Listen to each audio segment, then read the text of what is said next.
성탄절인데 성탄절은 전 세계 사람들이 기뻐하고 즐거워합니다.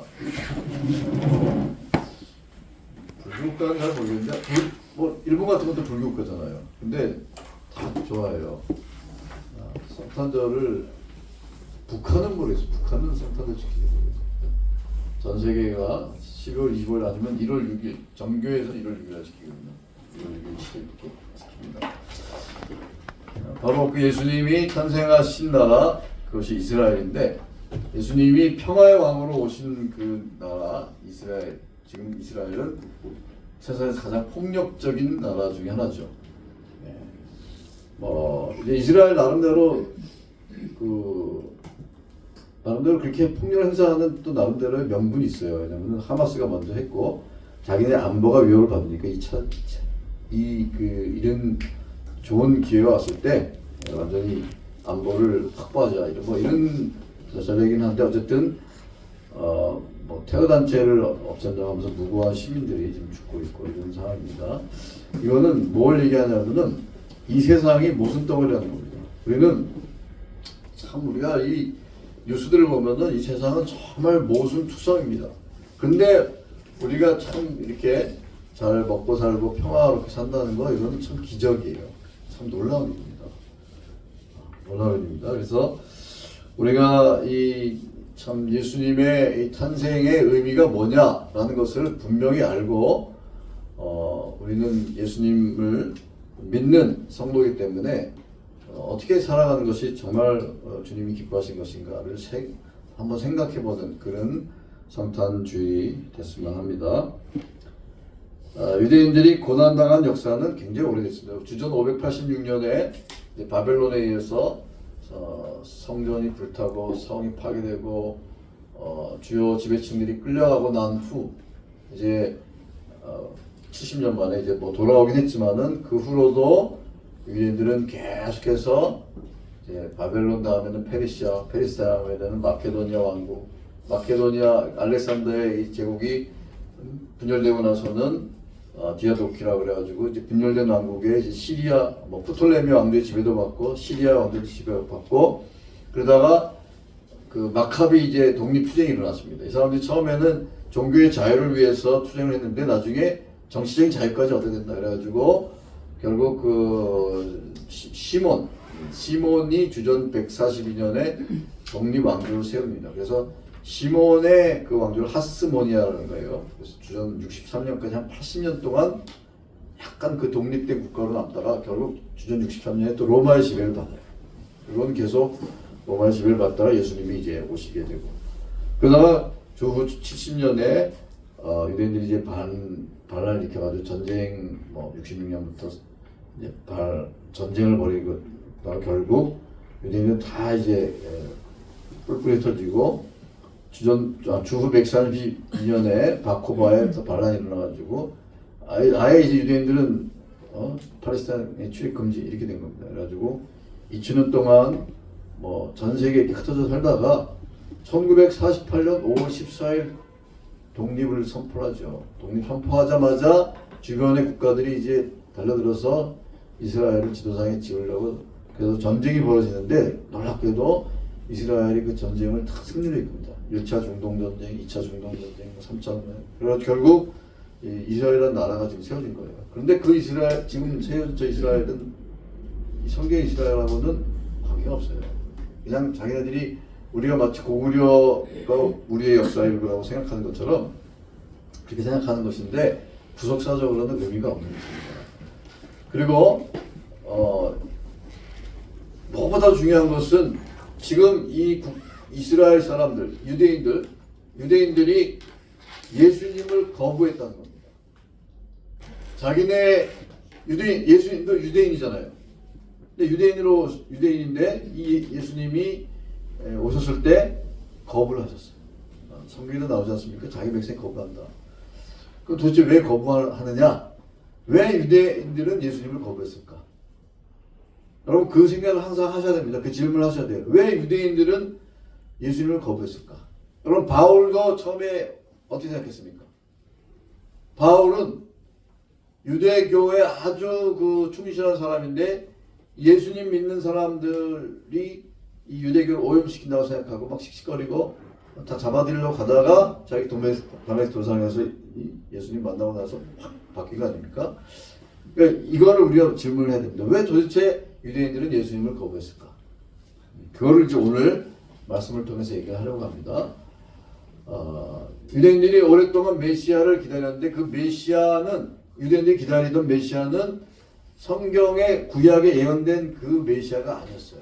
근데 성경 구약의 말씀을 잘 읽어보면은 메시아가 어떤 인물인지를 잘 얘기를 하고 있는데 그거를 받아들일 수가 없는 거죠. 왜냐하면은 고통 가운데 계속 괴롭고 정치적 자유를 원하니까 그런 정치적인 자유를 줄 그런 메시아를 기다리고 있었는데 그런 분이 아니니까 예수님이 그런 분이 아니기 때문에 거부를 한 겁니다. 그런데 그럼 구약에 예언된 메시아는 어떤 메시아냐? 그 구약의 선지자들이 여러 곳에서 여러 얘기를 했지만 오늘 스가랴 9장 9절도 굉장히 중요한 본문입니다. 여러분 스가랴 9장 9절을 우리가 읽었는데 한번 다시 쳐보세요. 스가랴 9장 9절에 뭐라고 되어 있습니까? 시온에 따라 크게 기뻐할지어다 예루살렘에 따라 즐거이 부를지어다 보라 내 왕이 내게 임하시나니 그는 세 가지 얘기하죠. 공의롭고 구원을 베푸시고 겸손하여서 나귀를 타신다고 됐죠. 바로 이 예언에 따라서 예수님이 나중에 예루살렘에 입성하실 때 정료주일에 예루살렘에 입성하실 때 뭘 타셨습니까? 나귀를 타셨잖아요. 예수님 나귀를 타시고 예루살렘 성전으로 들어가셨어요. 그래서 사람들이 막 환호하고 그랬지 않습니까? 왜 예수님이 나귀를 타셨느냐? 바로 이 구절, 이 예언을 자신이 내가 성취하고 있다는 것을 사람들에게 알리시기 위해서 나귀를 타신 거예요. 그리고 우리가 나귀를 타셨다는 이 사실을 굉장히 중요하게 생각을 해야 됩니다. 오늘 이 본문에 나오는 메시아 왕은 세 가지 단어로 얘기하고 있는데 뭐예요? 공의롭고 그 다음에 구원을 베푸시고 겸손하다. 자, 이 세 단어를 한번 여러분 잘 생각해 보십시오. 이 히브리어로 짜딕, 그 다음에 노샤, 그 다음에 아니 이런 단어를 쓰는데 이런 단어들은 일반적으로 세속적인 왕들이 갖고 있는 덕목이 아니에요. 그걸 잘 생각해 보셔야 돼요.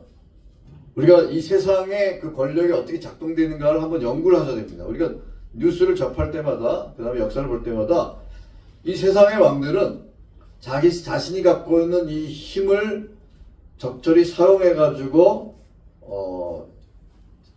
통치를 합니다. 왜냐하면 이 세상은 폭력적인 세상이에요. 이 폭력적인 세상에 이 사람들을 세속적인 왕들이 생각해요. 이 세상에 이 폭력적인 이 세상에서 이 권력을 유지하고 하려면은 이 힘을 행사를 해야 돼요. 물리적인 힘을 행사해가지고 이걸 눌러야 되는 겁니다. 그렇지 않으면은 언제 잡아먹힐지 모르는 거예요. 그래서 이 덕목은 사실은 이 일반적으로 세속적인 왕들이 갖고 있는 덕목은 아니에요. 여러분 세상의 왕들 중에서 공의로운 왕이 우리가 알고 있는 왕은 다윗 말고 세종대왕 이 정도. 세종대왕도 이제 자기 며느리 3명 쫓아냈고 이런 거 다 아시죠? 근데 며느리도 쫓겨날 만한 이유가 있었어요. 근데 이 공의라고 하는 것은 보통 세상 왕들한테 기대하기는 그렇게 큰 기대를 할 수 없습니다. 옛날에는 우리가 지금 현대사회에는 다 삼권 분립이 돼 있잖아요. 삼권이라는 게 뭐예요? 통치력과 행정이죠. 그 다음에 입법권과 사법권이 다 분리되어 있지만 옛날에는 왕들이 재판했잖아요. 그 솔로몬이 재판한 거잖아요. 왕들이 이거 다 가지고 있었어요. 그래서 왕들이 집이 곧 국가다. 이게 지금은 말이 안 되지만은 절대 군주제를 아주 잘 펴는 겁니다. 그 루이 14세죠. 루이 14세. 그러다가 결국 루이 16세가 가지고 프랑스 혁명이 일어나가지고 왕이 처형당하고 그러잖아요. 그러니까 이 인류의 역사는 뭐냐면은 왕이 갖고 있었던 그 절대 권력을 뺏어오는 역사예요. 이 절대 권력을 일반 서민들이 뺏기 위해서 막 싸운 역사예요. 여러분 프랑스 혁명이 일어나가지고 이 왕이 갖고 있던 절대 권력이 모든 서민한테 간 게 아닙니다. 부르주아들, 돈 있는 사람들, 이런 사람들이 그걸 뺏어온 것이 그 다음에 또 막 싸우는 거예요. 그러니까 지금은 민주, 군주에서 민주로 바뀌었잖아요. 군주는 뭐예요? 임금이 주인이고 여기는 백성이 주인이다. 민주사회. 그런데 지금도 이 민주주의에서도 민주를 인정하지 않는 사람들이 살고 있는 겁니다. 그런 사람들하고 지금 싸움이 일어나는 거죠. 그러니까 이 군주제에서 왕의 절대 권력, 이 절대 권력을 갖고 있는 왕은 공의롭다. 절대 그런 걸 기대할 수 없습니다. 자기 측근들, 자기의 그 권력을 좀 나눠줄 수 있는 그 권력을 지탱해 줄 수 있는 사람들한테는 최대한의 호의를 베풀고 그네 나쁜 짓 해도 야, 좀 봐주고 뭐, 네 자식들 단속 잘 지키라 뭐 이런 것이지 예? 어떤 법에 의한 통치가 아닌 겁니다. 그러니까 이 공의롭다라고 하는 것은 굉장히 놀라운 것입니다. 공의롭다는 것은 부자나 가난한 자나 권세가 있는 자나 그렇지 않은 자나 주인이나 노예나 똑같은 법의 이 통치를 받는 거예요. 그래서 살인을 했으면은 부자가 살인하거나 뭐 가난한 자가 살인하거나 똑같은 형량을 제공하고 이게 공의로운 것입니다. 근데 여러분 역사를 보면 그렇지 않잖아요. 그렇지 않죠? 절대 그렇지 않습니다. 그러니까 이 공의롭다라고 하는 건 메시아 왕에 대해서 공의롭다라고 하는 것은 성경에서나 나온 것이지 성경에는 이제 이상적인 왕에 대해서 이제 공의를 얘기를 많이 하죠. 일반적으로는 이런 얘기를 잘 하지 않습니다. 그 다음에 두 번째 이 노사라는 단어도 여기 우리 성경에 보면은 구원을 베푸시며로 되어 있는데 이 번역자들이 이렇게 번역할 수밖에 없어요. 그런데 정확한 번역은 구원을 받는다예요. 이 히브리어는 이게 수동형으로 되어 있어요. 그래서 메시아 왕, 오실 메시아 왕은 공의로우시며 그 다음에 구원을 받으시며예요. 이건 말이 좀 이상하잖아요. 그래서 그냥 구원을 베푸시며로 되어 있어요. 왜냐하면 예수님이 구원을 베푸셨다. 근데 정확하게는 이 히브리어 원문은 구원을 받으시며입니다. 구원을 받으시는 왕이에요. 그러니까 이 얘기가 뭐냐면은 이 메시아 왕은 하나님의 구원의 능력으로 구원을 받으심으로써 승리하는 왕이라는 뜻입니다. 바로 십자가의 그 사건을 얘기하는 거예요. 십자가 사건은 메시아 왕이 십자가에 달려 돌아가시는데 하나님의 능력으로 구원받아서 메시아로 인정받는 그 사건을 얘기하는 겁니다. 놀랍죠? 그러니까 이 본문을 정확하게 우리가 알고 있으면은 예수님이 메시아구나 이렇게 유대인들도 이걸 받아들일 수밖에 없는데 이거를 이제 이런 본문은 이제 이렇게 별로 중요하게 생각 안 한 것이죠. 그래서 이 두 번째 단어가 굉장히 결정적입니다. 그는 구원을 받으시는 왕이다.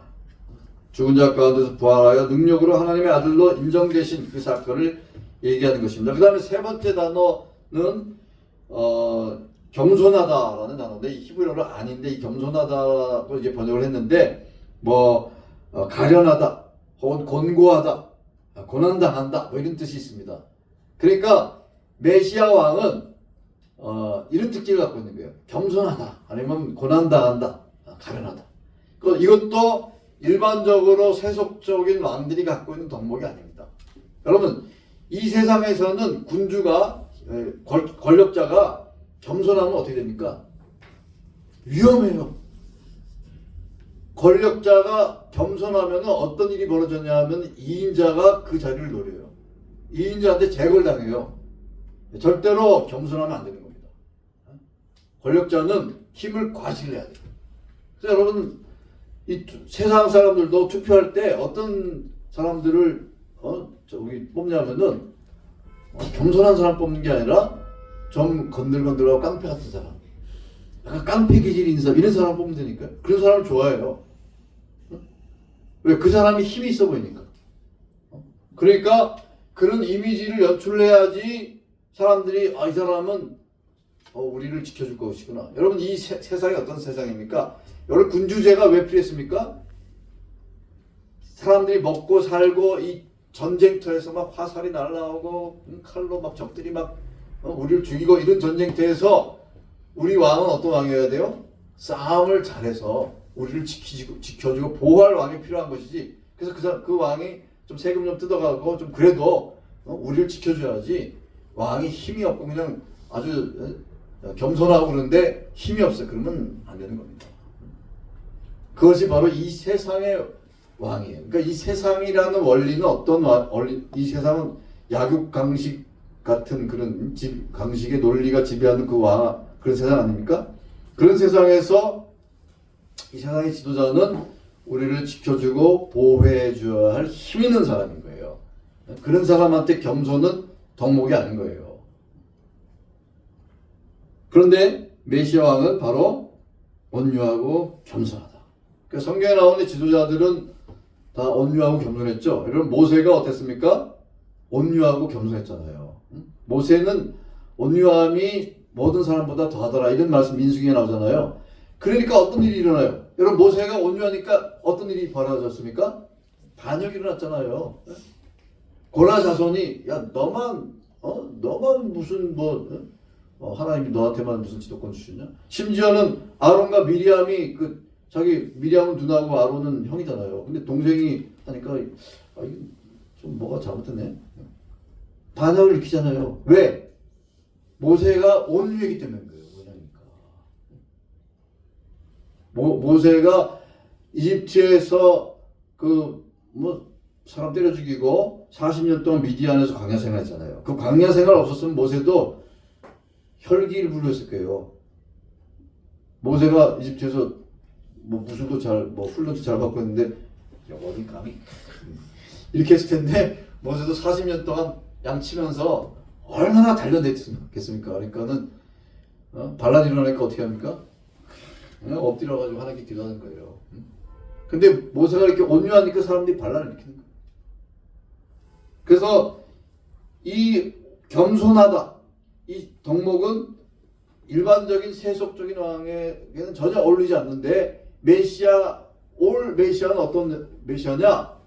공의로우시며 구원 받아서 구원을 승리를 하실 그 다음에 겸손한 그런 분이시다 이런 얘기를 쭉 하고 있는데 그분이 바로 예수님이신 겁니다. 이 예언에 따라서 예수님이 오셔서 승리 입성을 하실 때 노새를 타고 나귀를 타고 들어가신 거예요. 노새가 이제 나귀죠. 나귀를 타고 들어가신. 나귀는 고집이 세고 힘이 좋지만은 순한 동물이에요. 그래서 전쟁 나귀 타고 전쟁하는 거 못 보셨죠? 보통 전쟁할 때 뭘 탑니까? 말을 타죠, 말. 여러분 예수님이 태어나시기 350년 전에 태어난 알렉산더 그 사람은 예수님처럼 다 만 33세 살았어요. 주전 323년에 죽었어요. 356년에. 이 만 33세에 죽은 알렉산더는 세상에서 여러 영웅들 중에서도 가장 아주 뛰어난 영웅 중에 하나인데 전투에서 한 번도 진 적이 없습니다. 알렉산더는 한 번도 진 적이 없어요. 그리고 알렉산더가 전쟁할 때는 항상 수적으로 열세였어요. 이 그리스 군대들이. 근데 놀라운 전술로 이게 대단한 전술과 뛰어난 아주 동물적인 감각적인 이 지휘 능력으로 적들을 물리치는데 아주 놀랍습니다. 처음에 이 정복 전쟁을 할 때 이끈 군대가 35,000밖에 안 돼요. 그 35,000을 가지고 어떤 지역을 전쟁에서 승리하면 거기 이제 징집을 해가지고 끌어들이고 해가지고 결국 인도까지 갔잖아요. 인도. 부하 장군들이 더 이상 우리 좀 제발 고향으로 돌아가게 해서 반란이 일어났잖아요. 그래가지고 알렉산더도 그냥 집으로 돌아가자 이렇게 된 겁니다. 그래서 인도까지 아프리카, 북아프리카 지중해 그 당시 세계를 정복한 겁니다. 근데 이 알렉산더가 부케팔로스라고 하는 말을 타고 전쟁에 승리했어요. 그래가지고 로마에서 디자인 모자이크가 있는데 이렇게 알렉산더가 이렇게 말 타고 있는 그런 모자이크가 있습니다. 그 다음에 나폴레옹이 여러분 나폴레옹 그 그림 뭐 타고 있습니다. 나폴레옹이 말 타고 있죠. 마ren고인가 하는 그 말을 나폴레옹이 탁 타고 있는 모자 쓰고 관우가 뭘 타고 있습니까? 적토마. 그 적토마 원래 누구 말이었어요? 원래 여포였거죠. 여포는 근데 이 삼국지도 믿을 수가 없어. 근데 하여튼 여포는 모든 이 장군 중에 최고의 무술 혼자서 3대 1로 싸워서 앉았잖아요. 그 여포의 적토마를 조조가 줬나 그래야 돼. 그러니까 이 세 개의 영웅들은 전부 다 말을 타고 있어요. 이 말은 몸무게가 한 500kg 정도 되는데 눈이 옆에 달려 있습니다. 우리는 눈이 앞에 있잖아요. 그래서 이렇게 두 눈으로 이렇게 전체를 보잖아요. 그래서 옆을 보려면 이렇게 해야 되잖아요. 예? 이렇게 하면서 옆을 못 보잖아요. 근데 말은 눈이 옆에 달려 있습니다. 그래서 이 옆에를 머리를 안 돌려도 옆을 다 봐요. 그리고 귀가 얼마나 발달되어 있냐면은 귀에 16개의 근육이 있대요. 그래서 모든 소리를 다 듣는다고 합니다. 그리고 또 후각이 발달돼가지고 물에다 소독약 타면 그 소독약 냄새도 맡고 한 500m 떨어진데 암말이 있으면 하고 이제 암말이 있다는 걸 알 수. 굉장히 코가 발달돼 있고 그 다음에 이 다리에 이 근육 허벅지 근육이 발달돼 있고 종아리는 갈잖아요. 그래가지고 엄청 잘 뛰어요. 그래서 이 500kg의 몸을 가지고 시속 60km로 달립니다. 그래서 모든 전쟁에서 최고의 이 전쟁 무기가 뭐냐? 말입니다. 말. 그래서 우리나라도 조선시대 때 이 중국의 혹은 뭐 조선 그 전도 마찬가지지만 중국의 이 왕권들 명나라, 청나라 이런 조선의 이 왕권 이 조선이 중국이 우리나라의 이게 말 숫자를 통제를 했어요. 군사무기라고. 그거 알고 계세요? 예. 함부로 말을 우리 뭐 많이 못 가겠어. 말하고 소 같은 거. 이 전략무기라고. 그만큼 뛰어난 전략무기인데 이 말이 그래서 이 말을 타고 전 세계 정복자들이 막 세계를 누비면서 정복을 한 겁니다. 서부시대 때는 이제 황해법자들이 말 타고 다니면서 총질하고 뭐 이런 거죠. 그러니까 이 말은 전쟁 무기인데 제가 이 얘기하는 거는 예수님이 말을 타신 게 아니라 나귀를 타셨다. 이 사실은 굉장히 중요하다는 겁니다. 왜? 예수님은 전쟁을 해서 이 세상을 정복하러 오신 게 아니라 예수님은 뭐 하러 오신 겁니까? 예수님이 십자가에 달려 돌아가시기 위해서 오신 거예요. 그러니까 십자가에 달려 돌아가셨는데 성부 하나님이 구원하신 분으로서 구원받는 그 일을 위해서 예수님이 오셨다는 겁니다.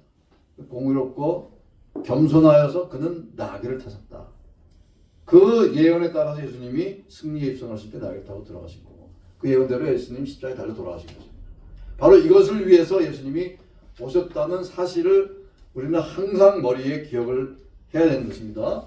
그래서 예수님은 메시아 왕으로 오셨는데 그 메시아 왕은 이 세상을 힘으로 정복하실 그 메시아가 아니라는 겁니다.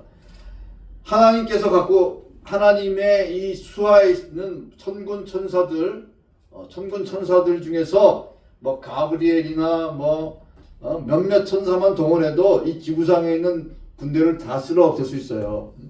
여러분 레이더스 영화 보셨죠? 보니까 천사 하나 나타나가지고 그냥 독일 나치 그냥 샥 아저씨 박수치잖아요.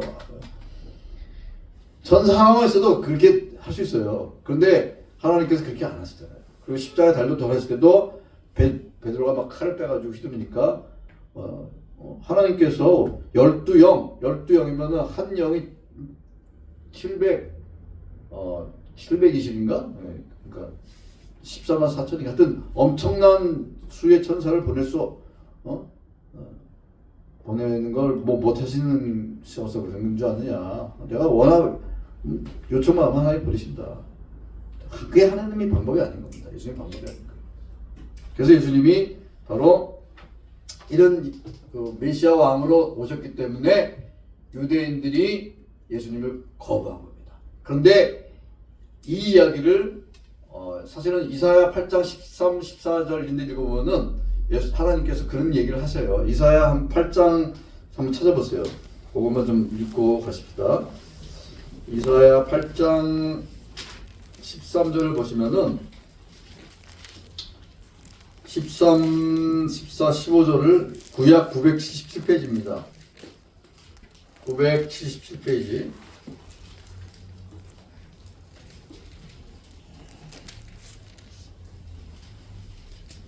(8장) 13절 977페이지 우리 13, 14, 15절을 한 목소리로 읽어보겠습니다.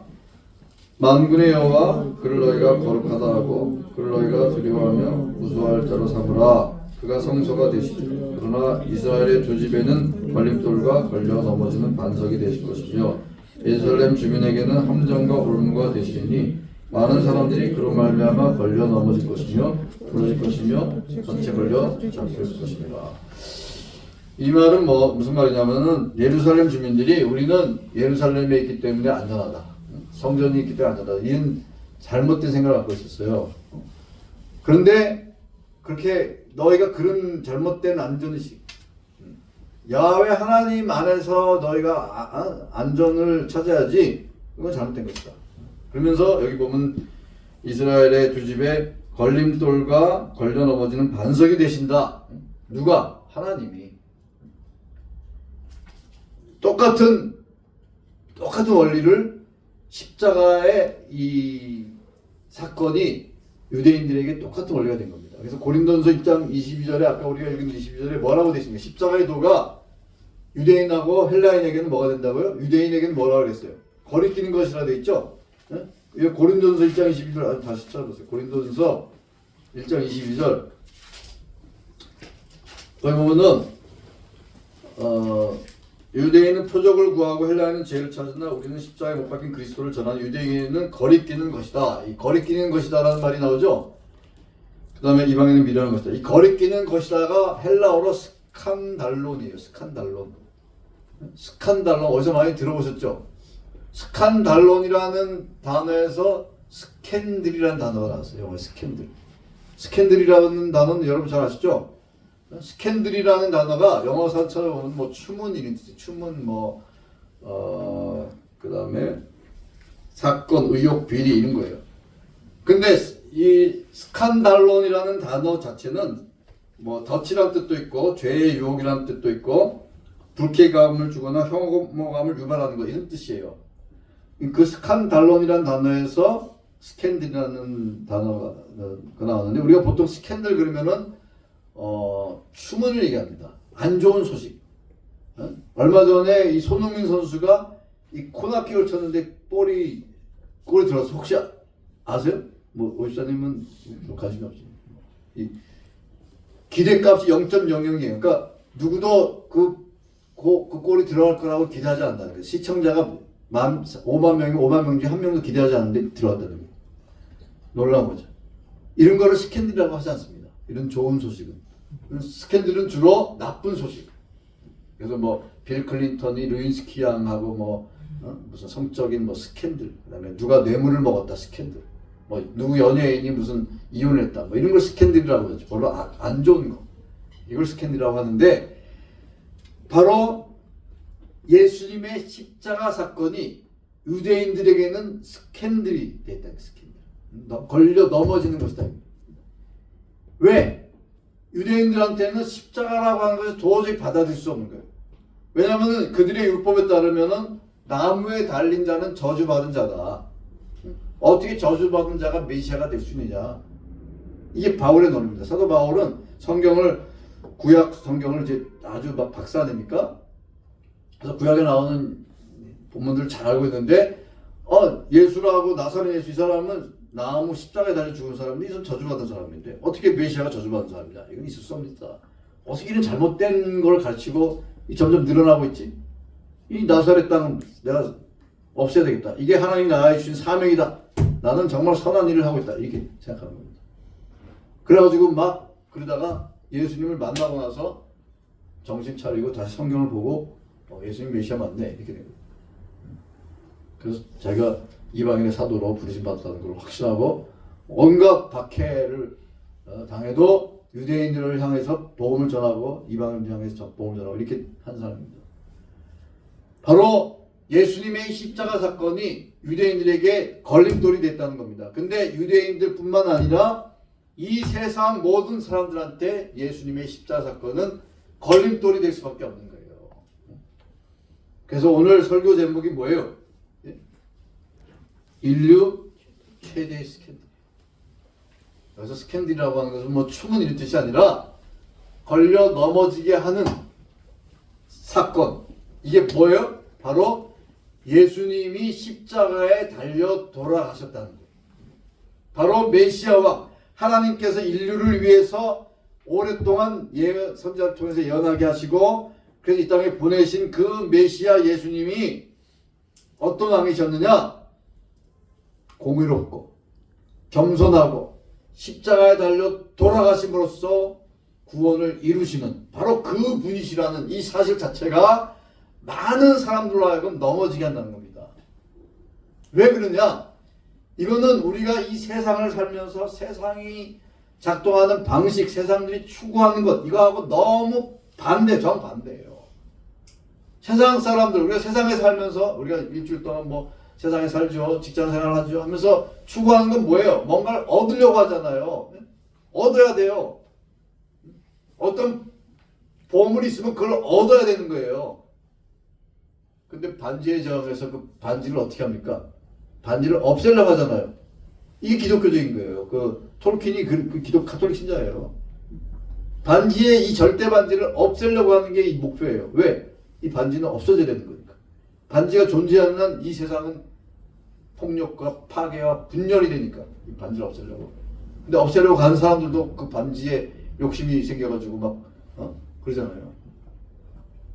그러니까 세상이 추구하는 것은 뭐예요? 어떻게든지 선의의 경쟁이라고 하지만 남들을 짓밟고라도 승진을 해야 되는 겁니다. 우리가 그렇게 가르칠 수 있어요? 너 누구를 네 경쟁자를 짓밟고라서 좋은 위치를 점하라. 그러면은 모든 게 다 그 과거의 어떤 방법이나 여정은 다 지워지니까. 그래서 유전무죄 이런 말이 나오는 거예요. 유전무죄. 한 사람을 죽이면 살인자가 되지만 1000만 명을 죽이면 영웅이 된다 이거예요. 그 말이 틀이 아니라니까요. 사람들이 존경하는 이 전쟁 영웅들이 다 사람 많이 죽인 사람들이에요. 다 군인들이에요. 근데 그 영웅들이 사람들 많이 죽이고 그래가지고 또 뭐 여러 가지 뭐 업적을 남기고 하니까 영웅이 되는 겁니다. 이 세상이 작동하는 방식이에요. 그런데 예수님을 우리가 믿는다는 것은 이런 것을 거부하고 예수님이 걸어가신 그 길을 우리가 따르겠다는 것인데, 그런 점에서 여러분 예수를 믿는 건 굉장히 위험한 겁니다. 위험한 거예요. 아주 우리가 걸어가는 이 세상, 이 살아가는 세상하고는 정반대의 길을 걸어가야 되는데, 우리가 이런 것을 포기하고 십자가의 도를 따라서 예수님이 가르치셨잖아요. 겉옷을 하려면 속옷까지 주라. 우리가 그게 살 수 있어요? 그렇게 살 수 있냐고. 오른발 맞으면 왼발 돌려대라. 그렇게 할 수 있어요? 그렇게 하기가 어렵잖아요. 그런데 예수님 그렇게 하라고 그러시잖아요. 그러니까 우리가 성탄절을 맞아서 이 바로 십자가에 예수님이 이 땅에 평화의 왕으로 오셨는데, 그 평화라는 건 어떻게 얻으셨느냐? 전쟁을 통해서 얻은 게 아닙니다. 처칠이 한 유명한 말이 있잖아요. 평화를 평화를 얻으려면 전쟁을 대비하라. 이게 이 세상의 원리예요. 무기를 버리면 절대로 평화를 얻을 수 없습니다. 야, 우리 무기 버리자 그러면 좋다 그러고, 이쪽에는 안 버리고 다 버렸어? 우리도 다 버렸어. 그래? 한번 확인하자. 다 버렸네? 그래. 그럼 뒤통수 치는 이게 세상이에요. 그러면은 뒤통수 친 놈이 나쁜 놈이지. 그런데 사람들은 뒤통수 친 놈만 욕하는 게 아니라 너 순진하게 무기 왜 버렸냐 이렇게 되는 거예요. 그러니까 G2 국가인데 미국이 지금 중국의 GDP가 미국의 절반 이상 70% 되니까 야 이거 안 되겠네. 미국으로서는 중국을 눌러야 되는 겁니다. 여기서 안 누르면 앞으로 전쟁이 일어날지도 모르는 거예요. 이렇게 이 세상의 위치가 그런 거예요. 그런 세상에서 우리가 십자가의 복음 예수님을 믿겠다고 한다면은 이 세상에 가는 이 방식과는 다른 방식으로 살아야 되는데, 이게 가능한 얘기냐고. 이거 불가능한 거예요. 불가능한 거. 저는 이 불가능하다라는 거를 먼저 우리가 인식해야 되는 겁니다. 이게 불가능하다. 어떻게 이렇게 살고 있느냐. 우리는 가정의 행복과 또 물질과 건강과 이런 것을 얻기를 원하는데, 예수님은 그걸 다 버리라고 하시니까 이게 어떻게 가능하냐는 얘기예요. 예수님 믿으면 우리의 물질도 복을 받고 건강도 우리가 복을 받고 삼박자 구원, 성경에 그런 게 어디 있어요? 그거 성경이 그렇게 하시면 저도 그거 하죠. 성경에 복음은 있어도 순복음이 어디 있어요? 뭐 복음이지 무슨 순복음이 어디 있어? 그래서 사람들이 그걸 막 환호하잖아요. 사람들이 막 발발을 해요. 왜? 그게 세상이 줄 수 없는 거를 준다고 생각하니까. 또 그래서 또 예수님 믿는 사람이 제대로 된 복음 받으면 좋은 거예요. 그러나 성경은 그런 걸 얘기를 하지 않는 거예요. 예수님의 십자가 복음은 버리라는 거예요. 버리는 거. 그러니까 우리는 예수님을 믿는 순간 굉장히 위험한 삶의 방식을 받아야 되는 겁니다. 이 세상과는 전혀 다른 방식으로 가기 때문에 굉장히 급진적인 거예요, 이거는. 그래서 저도 괴로워요. 왜냐하면 우리 성도들이 예수님 믿고 복 받아라 이런 얘기를 듣기를 좋아하는데 저도 그런 얘기를 하고 싶은데 성경이 그렇게 얘기하지 않으니까. 이 땅에 오신 메시아는 바로 그것을 위해서 오신 게 아니다. 그래서 유대인들이 예수님이 막 처음에는 막 병 고쳐주고 오병이어로 막 사람들 먹을 거 주고 그러니까 막 몰려들다가 막 임금 삼으려고 하니까 예수님이 내가 주는 떡은 이 떡이 아니다 그러니까 사람 확 빠져나왔잖아요. 그러니까 예수님이 제자들한테도 너희도 가르냐? 또 이렇게 말씀하시잖아요. 이게 세상의 위치예요. 그걸 이상하다고 생각할 게 없어요. 그런데 예수님이 어떤 분인가를 우리가 정확하게 알자는 겁니다. 알고 이 복음의 어떤 핵심을 우리가 알고는 그럼 제대로 믿는 그런 백성이 돼야 되겠다는 게 오늘 말씀인 겁니다. 그래서 우리가 믿는 하나님은 이 세상의 모든 것을 다 갖고 계시지만 우리가 달란 대로 다 주시는 분이 아닙니다. 우리가 원하는 물질이나 건강이나 평안 같은 것들은 우리가 원한다고 하나님 주신 것이 아니라 하나님께서 주려고 계획하시고 하나님이 기뻐하실 때 하나님이 계획하실 때 우리에게 주시는 거예요. 아시겠습니까? 그러니까 우리는 이 세상에서 물질을 얻으려고 직장도 다니고 공부도 열심히 하고 하죠. 그 나쁜 게 아니니까 해야 돼요. 그런데 그렇다고 해서 주는 게 아니라 하나님의 은혜로 우리가 살아가는 것입니다. 이거를 우리가 기억하셔야 돼요. 예수님을 믿는 것은 우리가 세상 사람들하고 똑같이 살면서 거기다 플러스 예수님을 믿는 거 더 하나. 그래서 예수님이 우리가 원하는 걸 주시는 것이다. 이렇게 생각하면 안 되는 거예요. 그거는 복음이 아니에요. 그래서 그 점을 오늘 우리가 분명히 하시고 성탄절을 맞이해서 예수님이 도대체 이 땅에 왜 와셨을까? 이 아주 굉장히 근본적인 문제. 왜 유대인들은 예수님을 거부했는가? 이걸 우리가 아셔야 됩니다. 그러셔야지 우리가 예수님의 제자도에 따라서 산다는 것이 무엇인지 지금 제대로 알고 믿고 갈 수가 있는 겁니다. 엘리어트가 이런 말을 했습니다. T.S. 엘리어트가 우리의 모든 지식은 우리를 무지로 더 가까이 데려간다. 굉장히 아주 이 사람 대단한 사람이에요. 알면 알수록 우리는 무식해진다는 거예요. 모를 때 겸손하게 나를 가르쳐줄게 이렇게 되는데 알면 알수록. 그래서 십자가의 도가 미련한 것입니다. 헬라인한테는. 헬라인들은 여러분 그리스 사람들이 세상에서 제일 대화하기 좋아한대요. 근데 제가 그리스 갔더니 그 가이드가 그 얘기하더라고요. 그 사람들은 계속 밥 먹고 차 마시면서 토론한다는 거예요. 철학이 그리스에서 났잖아요. 그러니까 그 사람들은 자부심이 있어요. 우리는 비록 가난하게 살지만 모든 지혜의 어머니다 우리가. 그래서 예수님 못 믿는 겁니다. 십자가의 도는 그런 게 아니에요. 미련한 거예요. 세상 사람들에는 미련한 거예요. 누가 어떤 왕이 자기가 십자가에 달려 죽기 위해서 이 세상에 하나님이 인간의 몸으로 오셨다. 이게 말이 되는 겁니까? 우리 기독교 복음은 이 세상 사람들 들어보면 말이 안 되는 거예요. 이 말이 안 되는 거 우리가 믿고 있는 거예요. 왜? 하나님의 은혜를 믿는 거예요. 말이 안 되는 것 같은데 이 속에 하나님의 사랑과 하나님의 지혜가 가득 담겨 있는 겁니다. 이 복음의 핵심을 우리가 믿고 우리 몸속에 체화돼 가지고 이걸 가지고 복음을 전해야 되는 거예요.